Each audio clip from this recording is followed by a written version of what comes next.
देख लो भाई, देख लो, यही है हकीकत। हम सनातनी का साथ में ऐसा ही होता है। देख, আমি বাংলাদেশে গেছিলাম নভেম্বরের 23 তারিখে। ওখানে একজন আমার পরিচিতের সঙ্গে আমি তার বাড়িতে বেড়াতে গেছিলাম। ঢাকায় আমি জুড়েনে বা আগানবাড়ি অঞ্চলে গেছিলাম। আমি 26 তারিখ রাতে আমার ফেরার কথা ছিল। দিয়ে সেখানে সে বলে একটু ঘুরে আসি, চল, তুই তো চলে যাবি আজকে রাতে। দিয়ে সেই হিসেবে বাজারে বেরিয়েছিলাম আমরা। বাজারে বেরোনোর পর ওখানে কিছু ছেলে আমাদেরকে ধরে আমাকে জিজ্ঞাসাবাদ করে কোথায় থাকিস।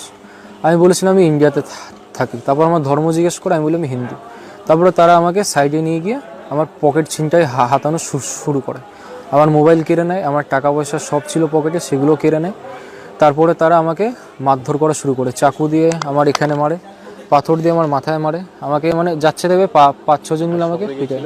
আমার সঙ্গে যে ছিল সেও ঠেকানোর চেষ্টা করে, সে বাঁচানোর চেষ্টা করে, তারও ফোন কেড়ে নেয়, তাকেও মারধর করার চেষ্টা করে।